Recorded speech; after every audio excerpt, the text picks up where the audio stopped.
Tu es fidèle. Nous te bénissons, nous te rendons grâce et gloire. Au nom de Jésus-Christ. Merci pour l'œuvre de la croix. Merci pour Jésus-Christ. Merci pour le Saint-Esprit et pour la particularité de ce soir. Toi qui nous fais tellement du bien dans ta présence. Laissez acclamer et nous disons Amen. On peut se rasseoir, que Dieu nous bénisse. Comment s'emparer des promesses reçues par prophétie? C'est le thème que nous avons commencé depuis plusieurs mois en arrière. Je n'ai pas pu finir ce thème. J'avais enseigné ça sur 4 dimanches. Et parce que je n'avais pas fini, l'Esprit de Dieu m'avait demandé que nous puissions revenir sur ça pendant nos 21 jours de prière en ces lieux. Amen. Hein? Sois béni toi qui es là ce soir. Vous savez, la prière n'est pas quelque chose de facile. Vous savez ça? Hein? Est-ce que vous savez ça? La prière n'est pas quelque chose de facile. C'est un travail difficile. Mais un travail qui produit des résultats et pour la vie et pour la destinée. Je parle à quelqu'un ce soir. Je me rappelle, à l'époque, il y a eu un moment où je me suis retrouvé quelque part. On était dans un marathon de 30 jours de prière. Et une histoire drôle s'est passée là-bas, Maman Chantal.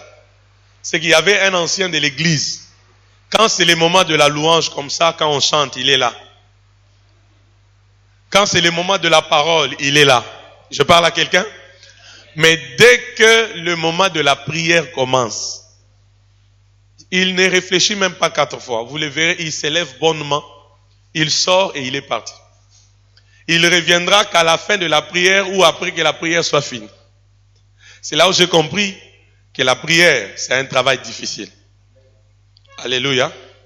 Mais je bénis Dieu pour toi qui es là ce soir. Alors, Apocalypse, le verset 3, nous fait voir que le temps est proche pour l'accomplissement des promesses. Et très rapidement, je récapitule sur ce que j'ai dit hier. S'il y a un temps d'annonce des promesses, il y a aussi un temps d'accomplissement de promesses. Nous devons croire en cela. Parce qu'au fait, Dieu... Oh, je sens l'onction ici. Hein. Merci Saint-Esprit. Dieu, au fait, ne nous parle pas juste pour créer en nous des sensations. Dieu ne nous parle pas juste parce que sa bouche est restée depuis un temps sans parler. Quand Dieu nous parle, c'est parce qu'il sait que ce qu'il a dit, un moment viendra où il l'accomplira. C'est ainsi, je vous ai dit hier, que la plus grande bénédiction aussi dans la vie d'un enfant de Dieu, c'est le moment où Dieu commence à dire des paroles sur ta vie. Des moments où Dieu commence à prononcer des paroles sur ta vie. Des moments où Dieu commence à libérer des messages sur ta vie. Des moments où des hommes de Dieu peuvent commencer à dire, voilà, Dieu m'a dit ceci, Dieu m'a dit cela. J'aimerais te dire, ça, c'est la grande bénédiction. Elle commence par la parole et à un moment donné, la parole sera matérialisée. Est-ce que je parle à quelqu'un ce soir? Est-ce que je parle à quelqu'un ce soir? Alors nous devons être avec vous, étant des candidats à la réussite, nous devons être de ceux qui croient que les promesses de Dieu s'accomplissent. Et nous sommes ici dans ces 21 jours de prière pour vivre la matérialisation des promesses de Dieu. J'ai besoin que celui qui a la promesse lève la main, que je le voie.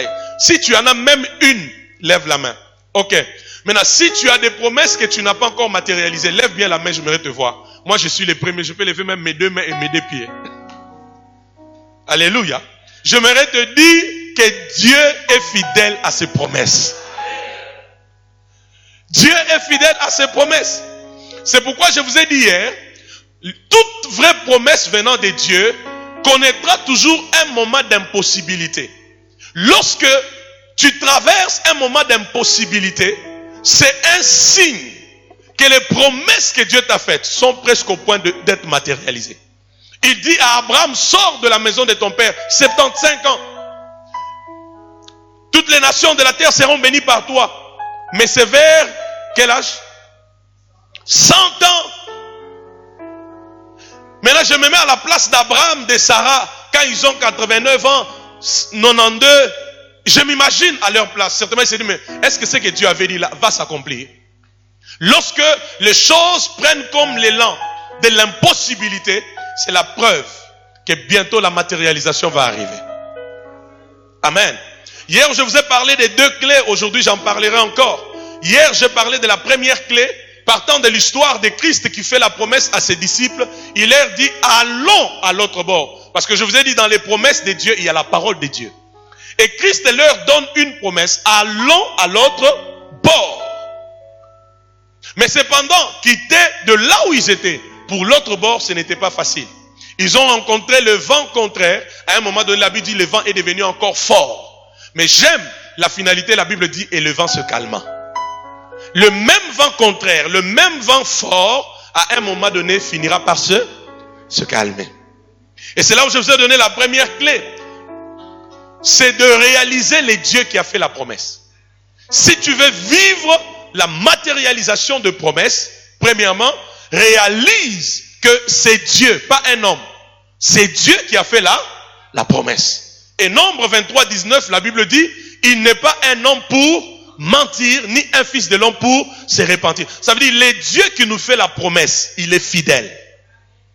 Est-ce que je parle à quelqu'un en ces lieux? Un amen encore, très bien, je vais enseigner. Donc, il faut faire confiance, il faut réaliser que ce n'est pas un homme qui m'a fait la promesse. C'est qui? C'est Dieu. Est-ce que tu peux dire à ton voisin, c'est Dieu qui t'a promis? Change de voisin, dis-lui, c'est Dieu qui t'a promis. Quelqu'un en ces lieux a des promesses qui ne sont pas matérialisées. Et des fois, on se pose la question, est-ce que c'était Dieu ou c'était quoi? Non. L'objectif du diable, c'est nous amener à croire, c'est nous amener à douter des promesses. J'aimerais te rappeler encore ce soir, sois entêté comme moi. C'est Dieu qui a fait la promesse. Et parce que c'est Dieu, un moment viendra, la promesse sera matérialisée. Josué 3, le verset 5, c'est là où nous nous sommes arrêtés hier. La Bible dit, l'homme de Dieu s'élève en tant que prophète. Il dit au peuple de Dieu, sanctifiez-vous parce que demain, Dieu fera de grandes choses. Deuxième chose que je vous ai enseigné hier, c'était quoi? La sanctification extrême. La sanctification extrême, je précise bien extrême. Ça veut dire la capacité de craindre Dieu jusque dans les plus petits détails. La sanctification extrême, c'est aussi une clé qui nous aide à matérialiser le promesse. Dieu leur dit, demain je vous fais la promesse, je ferai de grandes choses. Mais la condition pour que vous puissiez vivre, matérialiser ces grandes choses, sanctifiez-vous. Je dis encore à quelqu'un, pendant ces 21 jours, sanctifie-toi comme jamais auparavant. Afin que tu sois tellement proche de Dieu que ce que Dieu a prévu pour toi, que tu le reçoives. Mais aussi que la sanctification devienne ta vie. Que ça ne s'arrête pas seulement à ce 21 jours, mais que ça devienne ta vie. Recherchez la paix avec tous. Et là, j'aime quand vous parlez, et là, sans laquelle nul ne verra Dieu. Je parle à quelqu'un ce soir. Je parle à quelqu'un ce soir. Avançons mes fils. Habakkuk chapitre 2, le verset 1er au verset 3. Je prends la troisième clé. Là, j'ai juste pris quelques grandes lignes de l'enseignement d'hier. Vous pouvez commander cet enseignement. Il va beaucoup vous enrichir. Habakkuk chapitre 2, nous allons voir. La Bible dit, j'étais à mon poste et je me tenais sur la tour. Je veillais pour voir ce que l'Éternel me dirait. Et ce que je répliquerai après ma plainte. Le verset 2, l'Éternel m'adressa la parole et il dit, écris la prophétie, grave-la sur des tables, afin qu'on la lise couramment. Le verset 3. Oh, je sens que Dieu va faire quelque chose ce soir. Car c'est une prophétie dont le temps est déjà fixé. Elle marche vers son terme. Elle ne mentira pas. Si elle t'a, attends-la, car elle s'accomplira. Elle s'accomplira certainement. La prophétie de quelqu'un est en train de marcher. Et là. La prophétie de quelqu'un est en train de marcher. La prophétie pour le mariage de quelqu'un est en train de marcher. Alléluia. Surtout les mariages de mes fils et filles de cette église ici. La prophétie, écoute, avant que je n'aille plus loin ce soir, nota bene, la prophétie marche. N'oublie pas ça. La prophétie, elle fait quoi? Elle marche. Parce que Dieu ne la donne pas juste pour donner. Dieu libère la prophétie parce qu'il sait que le temps de l'accomplissement va arriver. Et Dieu a la capacité de donner à la prophétie les pieds et les ailes, pourvu qu'elle marche, qu'elle vole. Et quand le temps de l'accomplissement arrive, que tu sois maintenant avec la matérialisation entre tes mains. Dieu que je sers, Dieu des Écritures, va faire que nous puissions vivre la matérialisation des promesses. Mais j'aime ce que Habakkuk dit ici. Reviens au verset 1er, verset 2, mon fils. Reviens au verset 1er. J'étais à mon poste et je me tenais sur la tour. J'ai veillé pour voir ce que l'Éternel me dirait. Et je répliquerai après ma plainte. Il dit, j'étais à mon poste pour voir ce que l'Éternel me dirait. C'est comme contradictoire. Hein? Tu vois ce que Dieu va te dire. Or, on voit ce que Dieu nous fait voir. C'est ça la logique. On voit ce que Dieu nous fait voir. On entend ce que Dieu nous dit. Mais là, il dit, je vais voir ce que Dieu me dirait. Il n'a pas tort, au fait. Ici, il parle de la vision. Et j'aimerais te préciser que toute vision a un son. Toute vision a une voix. C'est comme ça. Tu peux même faire un songe où tu vois une image. Mais de cette image, tu as comme une voix qui te parle. Ça vous est déjà arrivé? Non. Bon, ok, de manière brève, toute image qu'on voit a un son. C'est ça, non? Oh là. Il dit, j'étais à mon poste pour voir ce qu'il me dirait. En d'autres termes, celui qui veut vivre aussi l'accomplissement de quoi? De promesses doit développer l'écoute. Deuxième clé, c'est quoi? L'écoute. Dis à ton voisin l'écoute. Il dit, j'étais à mon poste pour voir ce qu'il me dirait, afin que je réplique à ma plainte.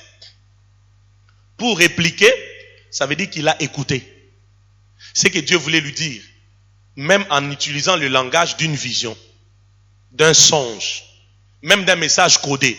Mais il a écouté. Dis à ton voisin l'écoute. Qui est avec moi? J'aime l'école de ce soir. Dis après moi l'écoute. Je vais te donner 5 ou 6 choses concernant l'écoute, pour que ça te permette, par l'écoute aussi, de te rapprocher de la matérialisation des promesses. Est-ce que vous êtes là? Dis à ton voisin l'écoute. Dis-lui à ton voisin l'écoute. Dis-lui bien l'écoute. Vous voyez Habakkuk là? Il dit, laissez-moi paraphraser. Il dit, je sais que Dieu parle. Je sais que Dieu donne des prophéties. Je sais que Dieu donne de quoi? Des visions. Mais il n'y a pas à s'arrêter qu'au fait de reconnaître que Dieu parle, Dieu donne des visions. Mais il y a à se rassurer que ce que Dieu révèle, ce que Dieu dit là, j'ai bien écouté. Je parle à l'église. Est-ce que je parle à l'église?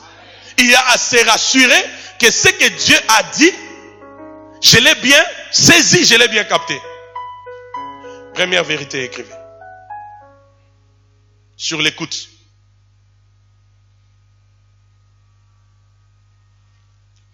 La première vérité que vous devez retenir, il est impossible à l'homme de réclamer à Dieu ce qu'il a promis sans l'écouter avec attention. Il est impossible, je précise, pour ceux qui prennent note, il est impossible à l'homme de réclamer à Dieu quelque chose. Il est impossible à l'homme de réclamer à Dieu ce qu'il a promis sans l'écouter avec attention. Ça veut dire, mes frères et sœurs, tous ici nous avons des prophéties. Ça veut dire, à chaque fois que Dieu utilise un instrument pour te communiquer un message, tu ne dois pas plus céder à l'émotion, mais tu dois être plus attentif. Je parle à l'église ce soir. Je sais là où je vous amène, suivez-moi. Nous sommes qu'au premier jour de la semaine de ces 21 jours de prière. J'aimerais que vous sortiez ici avec des informations spirituelles qui vont totalement changer vos vies. Et même quand vous pouvez vous mettre à prier, vous priez de manière conséquente. J'ai dit quoi? Il est impossible que l'homme réclame chez Dieu une chose que Dieu lui a promis, mais pour laquelle l'homme n'avait pas une attention soutenue. Écoutez-moi, pourquoi j'ai dit ça? Que, vous voyez, généralement et souvent, lorsqu'on nous donne une prophétie, ok? Vous allez voir, lorsque Dieu nous parle, il nous donne une prophétie, le message. Premièrement, il y a d'abord l'émotion qui s'est créée. Ça vous est déjà arrivé? Il y a l'émotion qui s'est créée. C'est peut-être la joie, l'excitation. Tu as envie de sauter, de crier. C'est généralement pendant ces moments-là où l'homme ne capte pas clairement ce que Dieu lui a dit. C'est comme ça, il y a des gens. Oh, Dieu m'a dit, Dieu m'a dit. Si tu lui poses la question, Dieu t'a dit quoi? Il te dira rien de concret. Le problème, c'est quoi? Il a cédé à l'émotion au lieu d'avoir une attention soutenue. Est-ce que je parle à quelqu'un en ces lieux? C'est quand tu as l'attention soutenue à ce que Dieu a dit que tu peux maintenant te tenir dans sa présence pour commencer à réclamer. Pour dire, Seigneur, tu m'avais promis telle chose. Tu m'avais dit telle chose. Tu avais dit telle chose. Mais là, je suis en train de voir les contraires. Est-ce que je parle à quelqu'un en ces lieux? Parce qu'à un moment donné, je peux vous dire, maintenant que chacun de nous rappelle à Dieu ses promesses, tu vas lui rappeler quoi? La Bible dit, réveille ma mémoire et plaidons ensemble. Tu vas réveiller la mémoire de Dieu sur base de quoi? On réveille la mémoire de Dieu sur base des paroles que Dieu nous avait données. Mais si on n'a pas eu l'attention à ces paroles, on ne saura rien réclamer chez Dieu. Est-ce que je parle à quelqu'un en ces lieux? Je suis en train de dire à quelqu'un, au lieu de laisser l'émotion t'emporter, quand Dieu parle sur ta vie, sois très attentif. Qui est là? Qui est là? Qui est là? Deuxième vérité.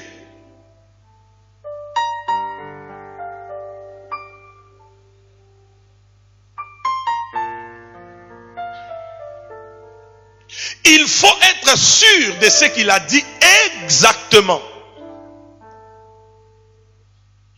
Il faut, c'est la deuxième vérité. Je prie que l'Esprit de Dieu vous donne de comprendre cet enseignement. Il faut être sûr de ce que Dieu a dit exactement. Dieu a dit quoi exactement?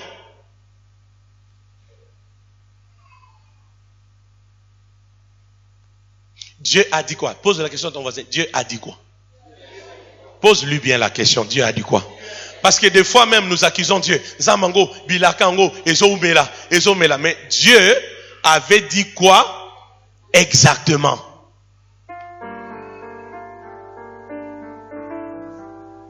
Allons un peu plus vite. Allons, je dois enseigner au moins 2 clés aujourd'hui. Allons plus vite. 40e clé. Nota bene d'abord, l'écoute est le siège de la confusion. Vous ne devez pas oublier ça. Parce qu'au fait, l'écoute est le siège de quoi? De la confusion. Si tu n'as pas bien écouté, la confusion sera ton partage. Tu vas dire ce que Dieu n'a pas dit. Et j'aimerais vous dire, même une virgule, quand tu l'enlèves de là où Dieu l'avait mise, tu as changé la forme des choses. Est-ce que je parle à l'église en ces lieux? Je vous amène à la maturité. Quand Dieu parle, Loubaki, tu m'entends?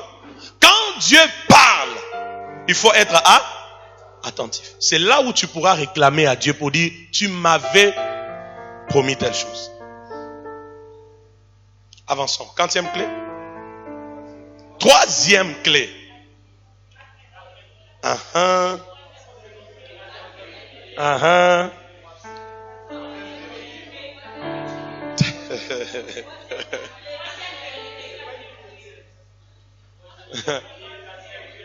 Merci. Chacun écrit comme il est en train d'écrire. Amen. Hein? Voilà, avançons. Chacun écrit. Si chez toi c'est 4e clé, écrit. Si c'est 3e, écrit. L'essentiel que l'enseignement évolue. Amen. Vous voyez, regardez, vous voyez maintenant que l'écoute a un problème. Est-ce que vous venez de réaliser ça? Pourquoi certains disent 3e point, d'autres 4e point? C'est un problème de quoi? D'écoute. C'est pourquoi l'écoute est le siège de quoi? De la confusion. Maintenant, qui a raison que c'est le 3e point? 3e Troisième vérité. Ah. Maintenant, j'aborde le quatrième point. La quatrième vérité.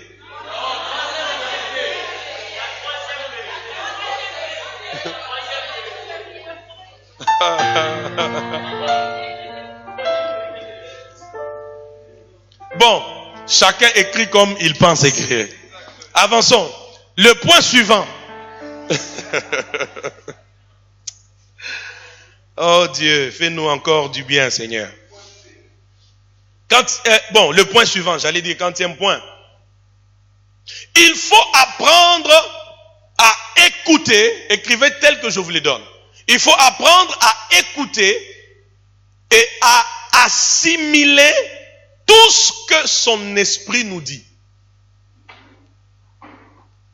C'est pourquoi, quand Dieu donne une parole sur ta vie, après avoir reçu la parole, reste un peu toi-même avec le Saint-Esprit. Pour non seulement rester au niveau d'avoir écouté, mais aussi pour assimiler ce que Dieu a voulu te dire. Je ne sais pas si je parle à l'église en ces lieux. Nota bene, parce que Israël, dans la prophétie, il y a aussi des instructions divines. Dans la prophétie, quand Dieu parle par la voix prophétique, il fait des promesses, mais vous verrez que dans tout ça aussi, il y a des instructions divines. Maintenant, quand tu ne sais pas écouter et assimiler, ça veut dire que tu n'arrives pas au point de comprendre ce que Dieu voulait réellement te dire. Tu te compliques. C'est comme ça, il y a des gens, Maman Chantal, Dieu a dit A, lui il est en train de faire C. Parce qu'il a mal compris. Il n'est pas resté sur les promesses, les prophéties de Dieu pour assimiler et comprendre qu'est-ce que Dieu a réellement voulu dire.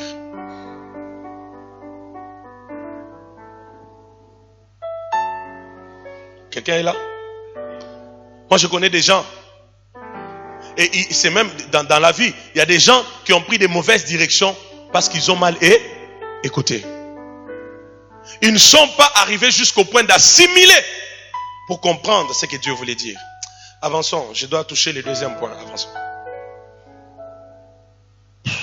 J'ai dit quoi?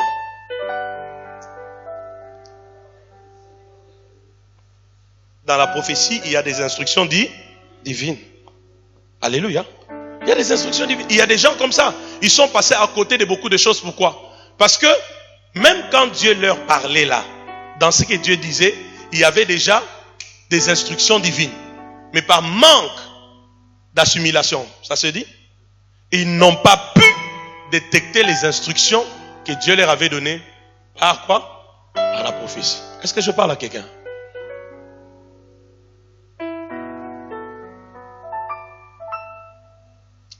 Avançons d'abord. 40e point.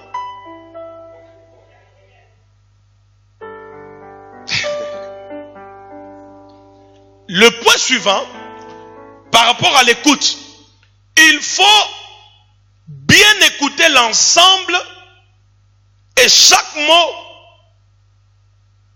en particulier jusqu'au mot le plus petit. Je sais pourquoi je vous parle comme ça. Il faut écouter.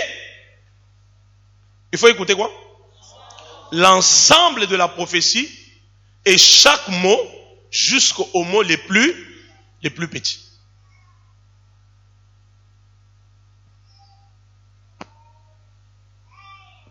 Parce que tu risques à un moment de dire Nzamba trahi ngai. Pendant que Dieu n'a rien à voir dedans. Il faut faire quoi? Il faut quoi? Écouter l'ensemble. Ça veut dire quand Dieu te donne une prophétie. Je sais là où je vous amène. Suivez-moi seulement. Quand Dieu te donne une prophétie, il faut écouter quoi? L'ensemble. C'est pourquoi la Bible dit que la prophétie, par rapport à l'interprétation, elle ne peut pas être victime d'une interprétation particulière. Est-ce que vous avez déjà lu ça dans la Bible? Pourquoi? Parce que pour bien comprendre la prophétie, il faut arriver à la dimension de comprendre la prophétie dans son ensemble. Aller jusqu'au plus petit mot. C'est pourquoi je vous avais dit ici, si Dieu ne t'a pas parlé, ne parle pas. Parce que tu risques de faire croire aux gens des choses, ils s'emballent dedans, et au finish, ils vont dire, Dieu a menti, Dieu est incapable. Est-ce que je parle à quelqu'un en ces lieux? Il faut faire quoi? Donnez-moi les points. Il faut faire quoi? Hein? Bien écouter l'ensemble. Chaque mot en particulier, jusqu'au mot les plus petits. C'est comme ça, même quand des événements contraires peuvent arriver, tu vas te dire, ah, Dieu m'avait déjà dit. C'est pourquoi, nota bene, il ne faut jamais se familiariser avec la prophétie. Jamais. Il ne faut jamais se familiariser avec quoi?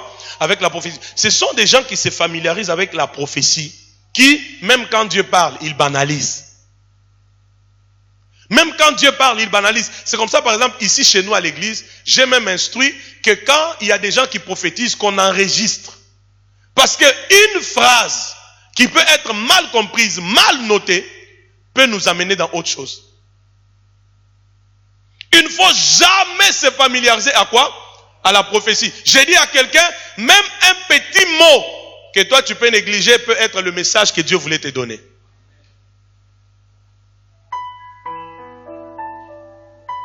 Je parle à l'église. Il ne faut jamais, alors jamais. À chaque fois quand l'intercession prophétique m'envoie des prophéties, je prends le temps d'auditionner ça plus calmement. Parce que une phrase peut changer toute une destinée. Et en jouant avec, on peut trahir toute une destinée. Est-ce que je parle à quelqu'un en ces lieux? Dis à ton voisin, ne te familiarise pas avec la prophétie. Alors, si tu ne dois pas te familiariser avec la prophétie, tu ne dois pas non plus te familiariser avec le prophète.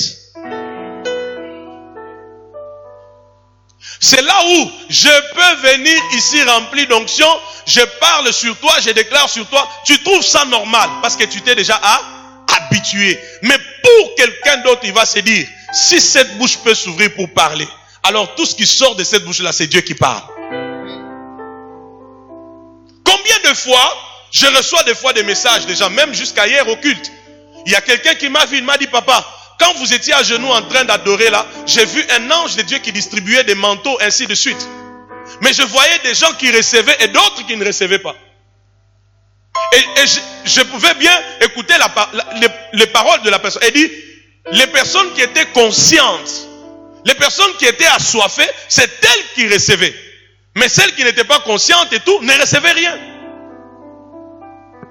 Est-ce que je parle à quelqu'un en ces lieux? Tout ça vient de quoi? De l'habitude. Dans ces 21 jours de prière, brise l'habitude. Ne viens pas par habitude. Avançons. Je ne suis qu'en train d'évoluer avec vous. Il y a beaucoup à vous dire pendant ces 21 jours. C'est pourquoi dis à ton voisin, ne manque à aucun jour. Dis-lui ça. Le temps joue un rôle capital dans la prophétie. Le temps joue un rôle capital dans la prophétie. Quand je parle du temps ici, je ne suis pas en train de parler du temps de l'accomplissement. Non, non. Je parle du temps par rapport au langage. Le temps joue un rôle capital dans la prophétie. S'il vous plaît, le temps dont je parle ici, ce n'est pas le temps de l'accomplissement de la prophétie. Mais je parle ici du temps que Dieu utilise lorsque la prophétie nous est donnée. Il est de ces choses, Dieu peut dire, arrête les études maintenant. Toi, tu as cru que Dieu a dit, tu arrêteras à un moment donné les études. Dieu a parlé au présent, mais toi, tu as compris la prophétie au futur. Tu es passé à côté. Je parle à quelqu'un?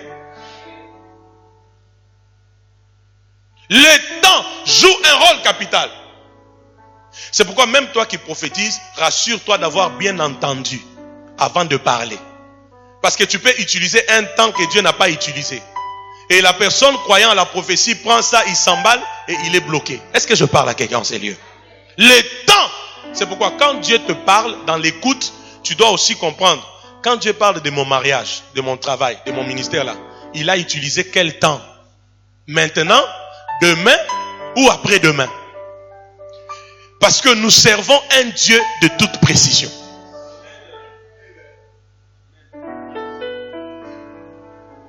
Amen. Nous avons organisé avec vous la méga rencontre du surnaturel. Pourquoi? Parce que Dieu m'a parlé 5 fois. Et dans les 5 fois, il y a un moment où Dieu m'a même dit, au mois de novembre, organise cette activité. C'était de mois bien avant. Et j'ai commencé à me préparer. On a commencé à se préparer. Est-ce que vous êtes avec moi?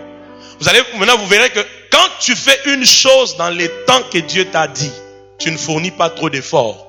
Dieu lui-même prend en charge sa parole. C'est pourquoi il faut avoir quoi? L'écoute. Ça va t'aider. Même quand tu veux réclamer à Dieu des choses, tu lui réclames sur base de ce que tu avais compris des promesses qu'il t'avait faites.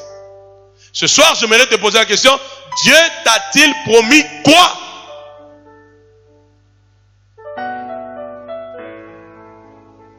Quantième point? Quantième point?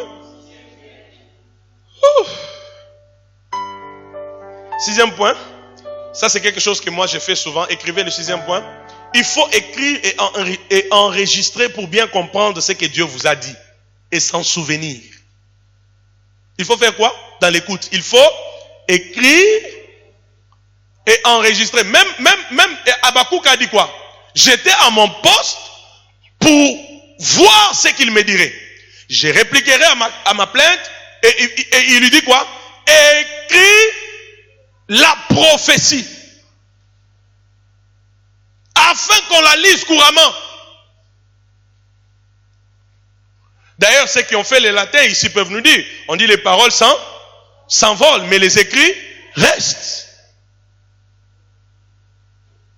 Est-ce que je parle à quelqu'un en ces lieux? Écoute-moi, j'aimerais te dire, quand Dieu a parlé sur toi par la prophétie en te faisant des promesses, je sais que tu es très intelligent, tu retiens, mais il faut au moins avoir un carnet où tu écris ce que Dieu t'a dit. Est-ce que je parle à quelqu'un? Il faut en avoir. Il faut au moins même enregistrer. C'est comme ça, il y a des prophéties des gens ici. Si vous avez besoin de prophéties, allez à la technique, demandez ça, on va vous donner. Ça va encore jouer beaucoup sur ta foi positivement. Est-ce que vous êtes avec moi? Parce que pour moi, le cahier de prophétie, c'est un instrument pour élever ma foi dans les moments de faiblesse. J'aimerais te mettre au défi. Si tu as un endroit où tu écris les promesses que Dieu te fait, maintenant là, après le culte rentre, ouvre ce téléphone ou ce carnet, commence à les lire. Tu sentiras que ta foi qui commençait à basculer va remonter. Tu peux même sentir sur toi un flot d'onction qui va commencer à couler. Est-ce que je parle à quelqu'un? C'est comme ça que des fois, même si je suis en mission en dehors du pays, des fois j'entre dans mon téléphone pour lire toutes les promesses, les prophéties que Dieu m'avait données. Et plus je les lis, je réalise qu'il y a quelque chose que Dieu va faire. Parce qu'il m'avait dit, quand tu iras dans les nations, je ferai telle chose. Quand tu iras en tel endroit, je ferai telle chose. Est-ce que je parle à quelqu'un en ces lieux? Nous ne devons plus faire une vie chrétienne comme ça. Dis à ton voisin, apprends à écrire. Qui écrit les prophéties? Qui lève la main? Qui écrit? Je sais que tu as un terrain là-bas, tu enregistres. Mais qui écrit? Levez la main, c'est un enseignement, c'est pour vous changer. C'est ça l'objectif du mois de prière. Qui écrit? Très bien. Alors, toi qui écris, continue à écrire. Toi qui n'écrivais pas, désormais fais quoi? Écris. Alléluia. Écris. Écris, s'il te plaît. Écris. J'ai dit encore, fais quoi? Écris, s'il te plaît. Ça va même t'aider à savoir où est-ce que tu en es avec Dieu par rapport à ce qu'il t'avait dit. Écris. Dieu donne des prophéties sur l'église. Écris-les. Pour aussi observer, Dieu avait dit ça sur mon église. 2-3 ans sont passés. Est-ce que Dieu a accompli ce qu'il avait dit? Je connais un homme de Dieu du nom de l'archevêque Benson Idahosa. Tout ce que Dieu lui donnait comme promesse, comme prophétie, il écrivait ça. Hein? Un jour, à 59 ans, il appelle sa femme. Je suis sûr qu'il pressentait qu'il allait mourir. Parce qu'il est mort à 59 ans. Mais quand on a fait l'autopsie de son corps, le corps a donné l'âge de 120 ans. J'aime les surnaturels. Hein? Parce qu'il est mort à l'âge normal. 120 ans. Mais, humainement, il avait 59 ans. Mais il est mort à 120 ans. Alors, un jour, il appelle sa femme. Il dit, chérie, viens. Ouvre un peu le cahier des promesses. J'ai dit à quelqu'un, il faut avoir un cahier des promesses. Il dit à sa femme, ouvre un peu le cahier des promesses. Essaye un peu de voir tout ce que Dieu nous avait promis. Et puis, il pose la question à sa femme, qu'est-ce que Dieu n'a pas fait? Sa femme le regarde. Il se regarde, il se rend compte que tout ce que Dieu leur avait dit, il a accompli. Ça n'a pas fait 2 semaines. Benson Idahosa est mort.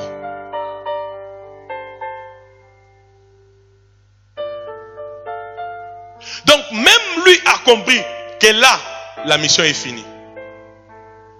Retiens-le. Retiens-le. Tu vois, les nombres de promesses que Dieu te donne là, ok, sont aussi en train de définir ta longévité. Je répète encore, les promesses que Dieu nous fait sont aussi un signe de notre longévité. C'est pourquoi vous devez désirer que Dieu continue à parler sur votre vie. Même si tu ne matérialises pas, qu'il parle d'abord. À un moment donné, ça sera matérialisé.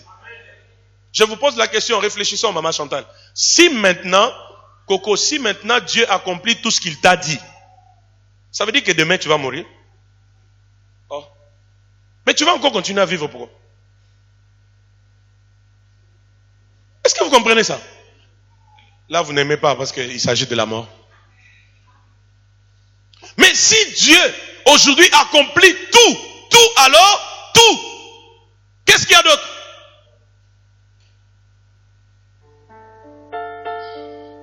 Lisez la Bible. Dieu n'a jamais dit à Moïse qu'il amènerait Israël à Canaan. Dieu a dit à Moïse qu'il libérerait Israël de l'Égypte. Canaan, 1-1. Je ferme la parenthèse. Lisez, c'est dans la Bible. Lisez Exode.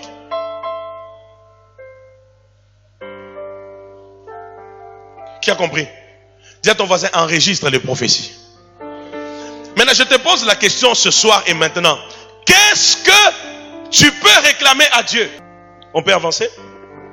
Avançons. Prenons un autre point. Dis à ton voisin, développe l'écoute. Dis-lui, développe l'écoute. Dis-lui ça. Tu ne l'as pas bien parlé, dis-lui, développe l'écoute. Est-ce que vous avez compris tout ce que j'ai enseigné ici? Vous devez développer l'écoute. Qu'est-ce que Dieu t'a dit? Une fois, j'ai vu Israël danser au bureau là-bas. C'est bien de danser. Mais en dansant là, si tu as retenu ce que Dieu t'a dit, tu es dans les bons. Sinon, l'émotion peut te perdre. Dis à ton voisin l'écoute. Dis-lui ça, l'écoute. Dis-lui l'écoute. Dis-lui très bien l'écoute. Matthieu chapitre 14. Je vous donne la deuxième clé ce soir. Matthieu 14. Nous l'avions lu hier. L'histoire de la tempête. Christ leur dit, allons à l'autre bord. Deuxième clé. Donnez-moi le verset 26. J'aime déposer de telles choses sur votre esprit. Je prie que pendant que tu m'entends, que Dieu ouvre ton esprit. Et que tu comprennes les choses autrement. Amen. Matthieu 14. Le verset 22. Le verset 26, pardon. Prenons le verset 24. La barque déjà au milieu de la mer était battue par le flot car le vent était contraire. À la 4e veille de la nuit, Jésus alla vers eux, marcha sur la mer. Quand les disciples le virent marcher sur la mer, ils furent troublés et dirent, c'est un fantôme. Et dans leur frayeur, ils poussèrent des cris. Le verset 27, Jésus leur dit aussitôt, rassurez-vous, c'est moi, n'ayez pas peur. Un homme qui veut vivre la matérialisation des promesses de Dieu Israël doit être un homme qui réalise la présence de Dieu. Je sais là où je vous amène. Il dit, rassurez-vous, c'est moi, n'ayez pas peur. C'était comme pour dire, je vous avais dit, allons à l'autre bord. Maintenant, c'est les tumultes. Maintenant, c'est les secousses. c'est les vents forts, c'est les vents contraires. Mais j'aimerais vous rassurer que dans ces vents contraires, je suis là moi-même avec vous. Oh, je suis en train de dire à quelqu'un, celui qui t'a fait la promesse, il est fidèle. Peu importe tout ce que tu vois là, ça n'exclut pas l'évidence de sa présence. Oh, je parle à quelqu'un en ces lieux. Tu as des attaques à gauche, tu as des attaques à droite, tu es contredit, ainsi de suite. Ça n'exclut pas l'évidence de quoi? De sa présence. J'aimerais encore dire à quelqu'un ce soir, Dieu est avec toi. Je sais là où je vous amène. Suivez-moi très bien. Je répète encore, Dieu est avec toi. Quand tu veux être un candidat à vivre les promesses de Dieu, j'insiste encore, tu dois réaliser sa présence. J'ai dit à quelqu'un, dans tout ce que tu traverses là, Dieu est avec toi. C'est pourquoi, écoutez-moi Église, j'aimerais vous parler, écoutez-moi, suivez-moi très bien. J'aimerais que vous soyez de ceux qui... Maman Chantal, les crises qui arrivent dans nos vies, des fois ça vient pour nous pousser dans sa présence. Ça vient pour des fois nous pousser à chercher sa face. C'est pourquoi, quand tu traverses des moments compliqués, des moments difficiles, ne laisse pas le diable te détacher de la présence de Dieu. Le vrai réflexe d'un enfant de Dieu, c'est que même quand ça brûle, tu réalises que je peux aller sous un toit. C'est chez mon père. Là-bas, je ne peux pas être déçu. En fait, il faut qu'en toi, que ça naisse la flamme, le feu, d'aller encore dans sa présence, de chercher encore sa face. Il dit, n'ayez pas peur, je suis avec vous. Dis à ton voisin, la présence de Dieu. Dis encore à ton voisin, la présence de Dieu. Une histoire m'a épaté dans la Bible. C'est dans Daniel chapitre 3, vous pourrez les lire à la maison. L'histoire des 3 compagnons de Daniel et tout ça. Remarquez que lorsqu'on prend ces 3 jeunes hommes, on les jette dans la fournaise ardente. La Bible dit, on les a liés, n'est-ce pas? Hein? On les a liés, n'est-ce pas?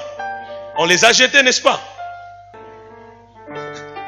Le roi regarde, suivez-moi. Le roi regarde, il dit, mais n'avons-nous pas jeté 3 hommes?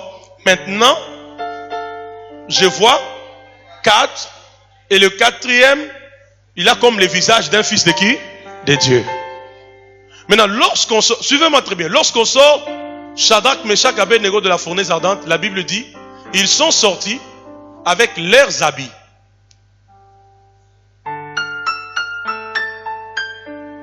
Mais les liens dont on les avait liés étaient restés dans le feu. Mais ils sont sortis avec leurs habits avec lesquels ils sont entrés.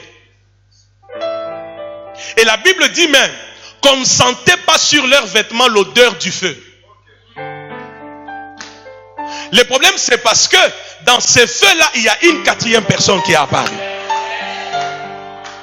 Je parle à quelqu'un en ces lieux. Retiens-le, la présence de Dieu protège tout ce qui t'appartient. Je répète encore, la présence de Dieu, elle protège tout ce qui t'appartient. Leurs vêtements ont été protégés. Leurs cheveux ont été protégés. Tout ce qui était d'eux, avec lesquels ils sont entrés dans le feu, ils sont sortis avec. Mais les liens que le monde leur avait donnés sont restés dans le feu. La présence de Dieu, j'insiste, elle protège tout ce qui t'appartient. C'est pourquoi perds tout, mais ne perds pas la présence de Dieu. J'ai dit perds tout, mais ne perds pas quoi? La présence de Dieu. J'ai dit elle protège tout ce qui t'appartient. Quand Dieu est présent, ta femme sera protégée, tes enfants seront protégés, ton travail sera protégé, tes affaires seront protégées, ton ministère sera protégé. Une église où Dieu est présent, toute cette église-là est protégée, mes frères.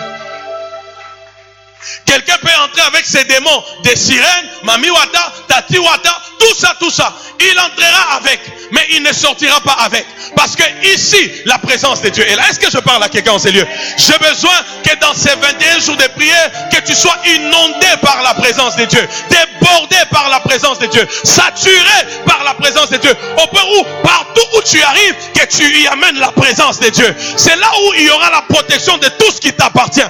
Pourquoi? Pourquoi les esprits de famille trouvent la porte d'entrée? Pourquoi les esprits méchants peuvent toucher à ta vie? C'est parce qu'il n'y a pas sa présence. Ils sont entrés, ils sont sortis sans lien, mais avec leurs habits. Avec leur corps intact, sans l'odeur du feu. J'aime les surnaturels. Sans l'odeur du feu. Pourquoi? Parce que là, il y a eu un signe de la présence de Dieu. Mon frère, ma soeur, dans ces 21 jours, ne néglige pas la présence de Dieu. Elle va te permettre de matérialiser des promesses auxquelles tu n'as pas pensé. Est-ce que je parle à quelqu'un en ces lieux? Je répète encore, la présence de Dieu, elle protège tout ce qui nous appartient. Tout. Ton travail, ta santé, ton mariage, tes enfants. J'ai dit la présence de Dieu, elle fait quoi? Elle protège tout. Dis à ton voisin, perds tout sauf la présence de Dieu. La présence de Dieu peut protéger même ton fiancé. Elle peut protéger ton travail. Elle protège tout ce qui nous appartient. Oh mon Dieu, mon Dieu, mon Dieu, mon Dieu. C'est pourquoi nous sommes là pendant ces 21 jours, afin d'être encore arrosés dans sa présence, afin de grandir encore dans sa présence. Je vais arrêter bientôt, suis-moi bien, tu comprendras pourquoi la présence de Dieu, elle nous permet de matérialiser des promesses. Alléluia. J'ouvre une parenthèse que je referme. Luc chapitre 1er. L'histoire de Gabriel. Luc chapitre 1er. L'histoire de Gabriel dans la Bible. Lorsqu'il parle à Zacharie de l'arrivée de Jean-Baptiste. La présence de Dieu, j'insiste, elle protège tout ce qui nous appartient. Luc 19, 1, 19 à 20. Vous pourrez les lire à la maison. Lorsque l'ange, maman Chantal, lorsque l'ange parle à Zacharie, Gabriel lui dit, je suis Gabriel. Qu'est-ce qu'il dit? Je suis Gabriel, je me tiens dans la présence de Dieu. Vous savez ce que Gabriel veut dire? Écrivez-le. Le nom Gabriel veut dire homme fort. Homme fort.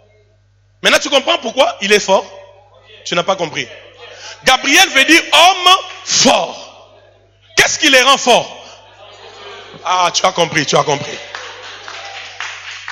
Gabriel voulait dire, si moi Gabriel je suis l'homme fort, la source de ma force c'est quoi?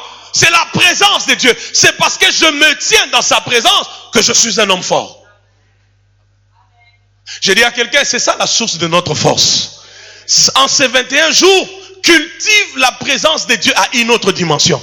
Je vois ta force croître et accéder à des dimensions très élevées. Si Gabriel a été appelé l'homme fort, c'est parce qu'il s'est né dans quoi? Dans la présence de Dieu. Maintenant, lorsque vous lisez, pour terminer, lorsque vous lisez le verset 31 de Matthieu 14, la Bible dit, Jésus leur dit, n'ayez pas peur, c'est moi. N'ayez pas peur, c'est moi. La Bible dit, à un moment donné, le vent est devenu fort. Mais la Bible dit aussi que Pierre lui a dit, si c'est toi, ordonne que je marche. Il a commencé à marcher, un moment, il a douté, il a commencé à se noyer, c'est pas l'enseignement du jour. Mais ce que j'aime, la Bible dit, à un moment donné, Christ l'a tenu par la main. Il leur avait dit, allons à quoi? À l'autre bord. Christ maintenant le tient par la main. Et dès que Christ le tient par la main, et Pierre et Christ, ils ont placé leurs pieds à l'autre bord. La promesse qui a été donnée, malgré les vents contraires, malgré les vents forts, cette promesse a été matérialisée. Pourquoi? Parce que là où il y a la présence de Dieu, il y a la main de Dieu.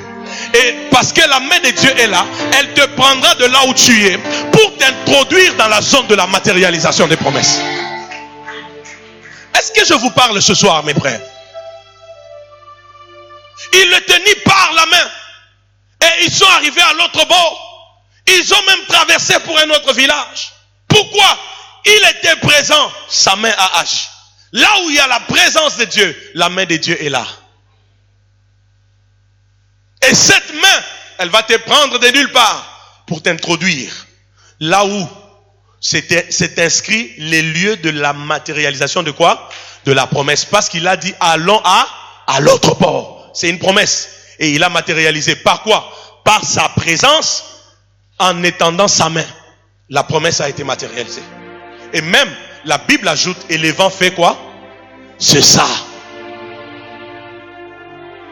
Le vent n'a pas cessé parce que les disciples étaient dans la barque.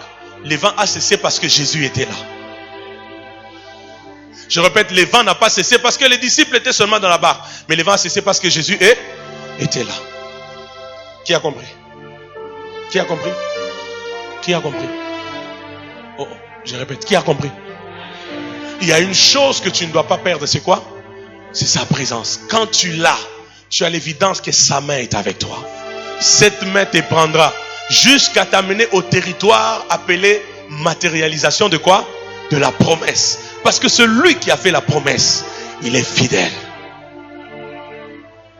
Et Matthieu 28, le verset 20, la Bible dit, Christ, après sa résurrection, le troisième Adam, il ressuscite, il regarde, il dit, voici, je suis avec vous tous les jours jusqu'à la fin. Dieu est avec nous. J'ai dit, Dieu est avec nous. Il faut réaliser cette présence pour laisser sa main agir.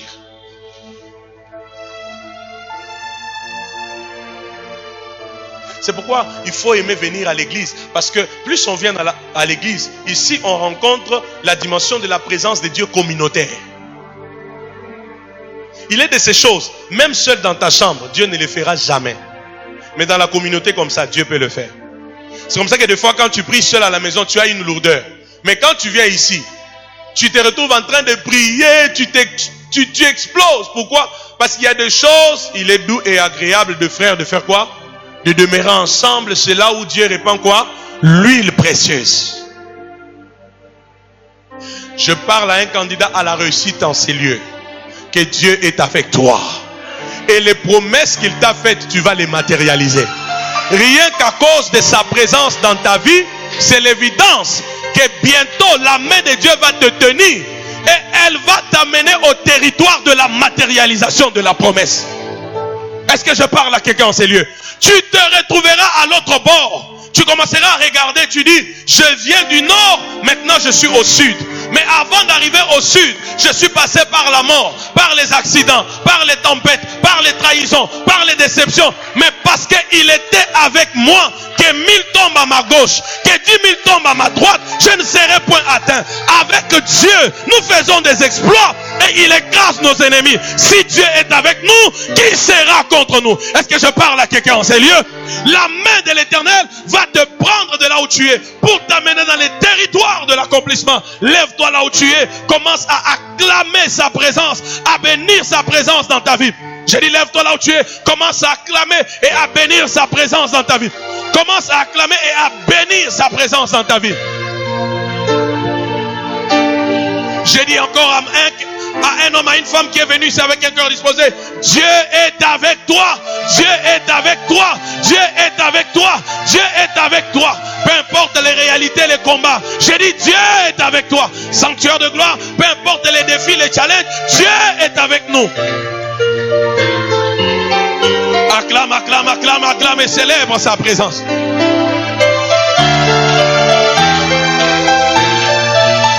La présence de Dieu protège tout ce qui nous appartient. Elle protège, elle protège, elle protège, elle protège.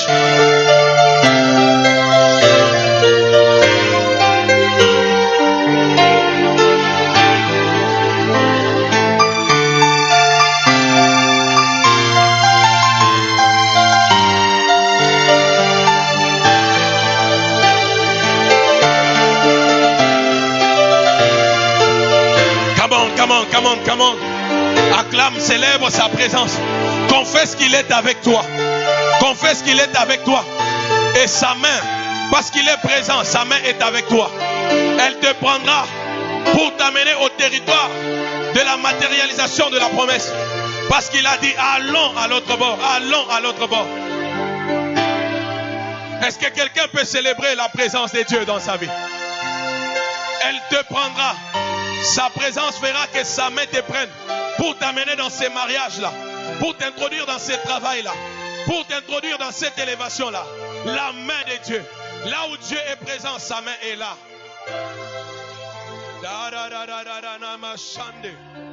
Rakuya kuya kurukuba.